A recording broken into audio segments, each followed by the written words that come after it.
कि Asian paints पर cell Jefferies की रिपोर्ट भी आई है 2500 का टारगेट यहाँ पर।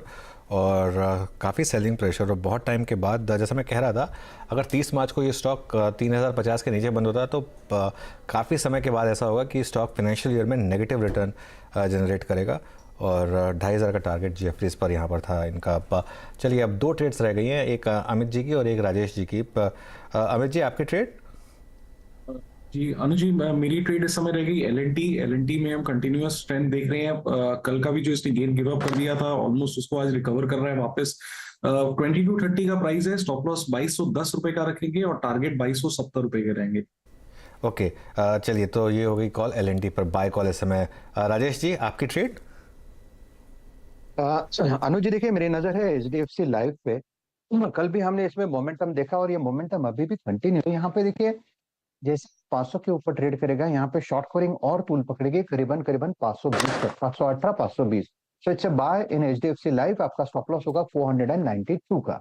ओके, चलिए, ट्रेड सारी पूरी हो गई हैं। अब एक काम करते हैं, एक बार एशियन पेंट्स की बात हुई थी तो शरद जी, आपसे मैं इस पर एक फंडामेंटल व्यू ले लेता हूँ। जेफरीज बोला 2500 का टारगेट और काफ़ी समय के बाद स्टॉक ने अंडर परफॉर्म किया है।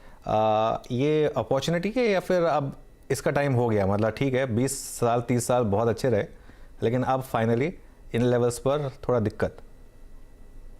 टाइम हो गया बोलना तो एक रूड कॉल हो जाएगा इतनी बड़ी कंपनी पे। मुझे लगता है जो कंपटीशन ग्रासिम की तरफ से आने वाला है वो है काफी अनर्विंग है, और वैल्यूएशन जो है स्टॉक की वो भी काफी एबनॉर्मल है। अभी भी स्टॉक शायद कितना 60 65 टाइम फॉरवर्ड पे ट्रेड कर रहा है।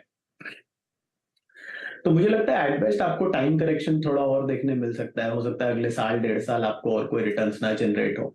उसके बाद जैसे जैसे ग्रासिम की एंट्री के बाद ये अपनी जो फुटहोल्ड है उसको मजबूत रख पाते हैं कि नहीं रख पाते, उस पर डिपेंड करता है। बट अल्टीमेटली आप किसी भी स्टॉक को जब ऐसी एबनॉर्मल वैल्यूएशन देते हैं 10-15% ग्रोथ के सामने, तो एट बेस्ट आपको ये हो सकता है कि टाइम करेक्शन थोड़ी मिले। तो मुझे लगता है एशियन पेंट में हो सकता है अगले साल 1.5 साल आपको कोई खास रिटर्न ना बने।